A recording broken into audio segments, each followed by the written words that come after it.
피부에 거뭇하게 뭔가 생기면 저는 다 그게 검버섯인 줄 알았거든요. 근데 검버섯이 아닌 경우도 있나요? 네, 그럼요. 검버섯과 비슷한 흑자도 있는데요.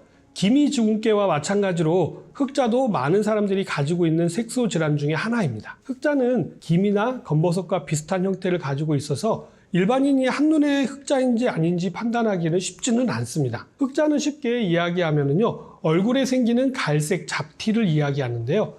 연한 갈색을 띠고 크기는 한 1에서 2mm 정도, 최대 한 3, 4cm 정도까지 아주 다양하게 존재합니다. 피부 표피에 위치하고 있어서요, 기미와 비교하면 모든 흑자가 다 쉽게 제거되는 것은 아닙니다만 기미에 비해서 좀 비교적 쉽게 제거가 가능한 편입니다. 재발이 잘 되는 특징을 가지고 있어서 완벽하게 제거하는 것은 많이 좀 어려운 편이고요. 흑자와 검버섯 모두 시간이 지나면서 커진다는 공통점은 같습니다. 따라서 초기에 발견해서 제거해 주셔야 깨끗한 피부를 유지할 수 있습니다.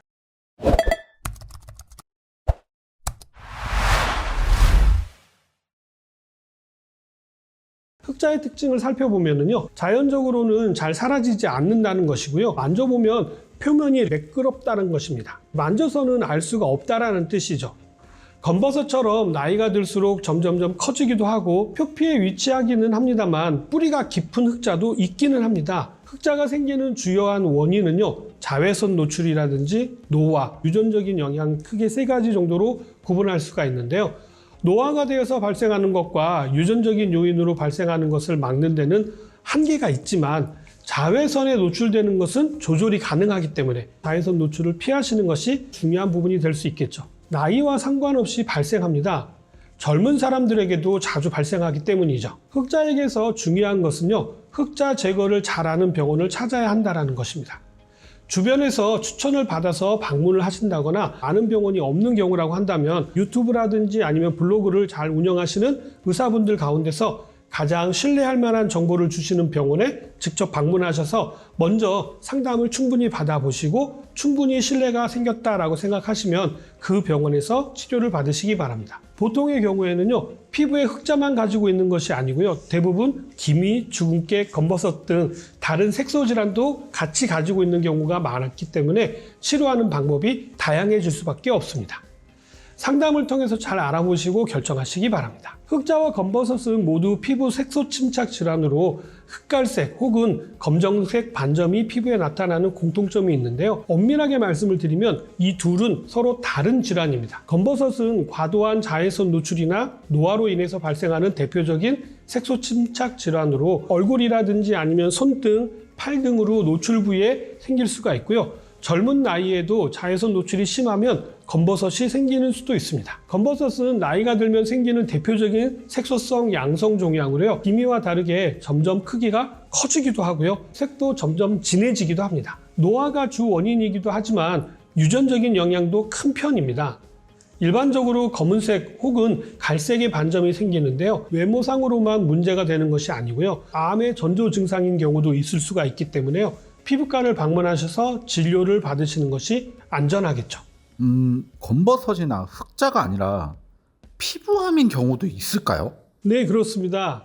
그렇기 때문에 병원에 가셔서 꼭 검진을 받아보시라고 말씀드리는 것입니다. 예전에 영상을 올린 적이 한 번 있는데요, 영상 링크를 올려드릴 것이니까 그 부분을 참고하시기 바랍니다. 피부암은 대부분 평편세포암으로 흑색종, 기저세포암 이렇게 크게 세 가지로 구분할 수가 있는데요. 먼저 피부가 헐고 진물이나 점차 피부 밑으로 파고드는 평편세포암은요, 자외선 노출을 지속적으로 많이 받은 사람들의 얼굴에 잘 발생하는 특징이 있습니다. 흑색종은 위험도가 아주 높은 피부암인데요, 검은 색소가 점차 짙어지면서 커지고 다른 부위까지 전이가 되어서 조기에 치료를 하지 못하게 되면요, 심하면 생명까지 위험해질 수 있는 아주 위험한 암입니다. 백인에게는 훨씬 많은 편이고요, 흑인은 아주 드물게 일어나는 특징도 가지고 있죠. 검은 반점이 점차 짙어지고 커지는데 점과의 다른 점은요, 경계가 분명한 반면 흑색종은 경계가 불분명하고 색상이 일정하지 않아서 짙은 색과 옅은 색이 섞여 있는 경우도 있습니다. 이런 검은 반점의 크기가 연필 지우개 크기인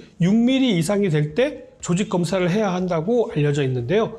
잘 모르시겠다고 생각되시면, 점이 좀 커진다라고 생각되시면 바로 피부과에 가셔서 확인을 해보시는 것이 좋습니다. 작은 반점이라도 경계가 명확하지 않는다면 주의 깊게 지켜볼 필요가 있겠죠. 우리나라의 경우에 특이한 점 중에서도 안 보이는 곳인 손바닥이라든지 발바닥, 발등에 점이 있다면요, 복점이라고 생각해서 치료하지 않는 경우가 종종 있는데요. 의학적으로 보면은 손바닥이나 발바닥, 손톱 밑에는요, 원래 멜라닌 색소가 없기 때문에 점이 생기지 않는 것이 정상입니다. 이곳에 검게 보인다고 한다면 흑색종을 의심해 보시고 조직 검사를 하시는 것이 좋겠죠. 다음으로 기저세포암은요, 피부암 중에 비교적 안전하고 늦게 자라는 암이지만요, 이것도 몇 년 이상 오래된다고 한다면 우리 몸속 깊숙이 퍼질 수가 있기 때문에 주의가 필요합니다. 어떤 암도 그렇듯이 초기에 발견하게 되면은요, 레이저로 쉽게 제거가 가능하고요, 완치도 가능합니다. 인터넷을 보면요, 집에서 혼자 검버섯을 없애는 방법이 있던데,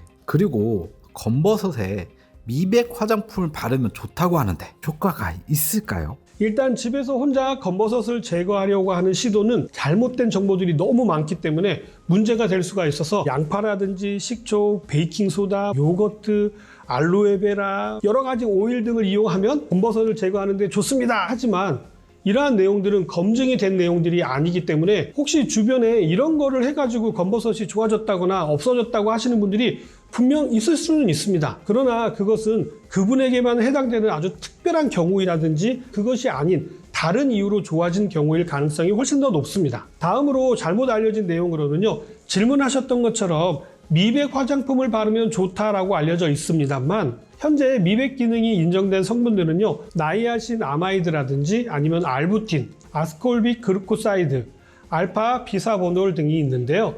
대부분 미백 기능성 화장품에 함유된 성분은 멜라닌 색소를 분해하는 것이 아닙니다. 피부가 검으신 분들이 미백 화장품을 꾸준히 사용하면요, 흰색 피부를 가질 수가 있겠네요. 그러나 그렇지 않다라는 거죠.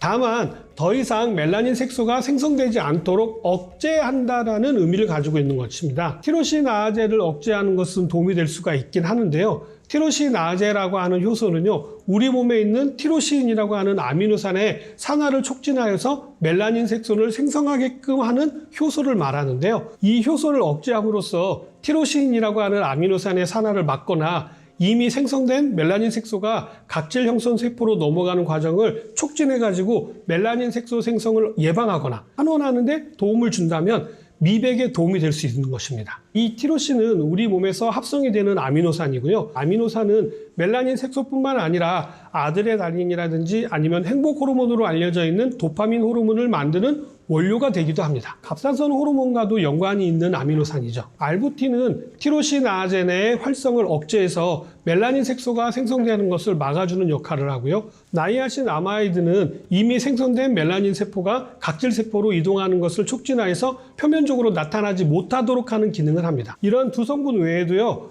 비타민C 유도체인 아스콜빅 그루코사이드, 아스콜빅 테트라, 이소팔미네이트, 에틸 아스콜빅 에텔도 도움이 되고요. 마그네슘 아스콜빅 포스페이트 등도 멜라닌 색소 침착을 억제하기 때문에 도움이 되고, 당나무 추출물, 유용성 감초 추출물 등이 미백에 도움이 된다라고 알려진 물질입니다만 검버섯을 치료하지는 않습니다. 검버섯 치료를 하신 후에 관리 차원에서 사용하시는 것은 도움이 될 수가 있겠죠. 오늘은 검버섯에 대한 얘기를 해드렸는데 어떻게 좀 도움이 되셨나요?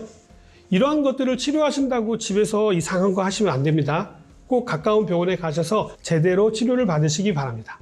다시 말씀드립니다만 검버섯을 치료하신 다음에 미백 화장품을 바르시는 것이 도움이 된다는 거지 미백 화장품 바른다고 도움이 되는 것은 아닙니다.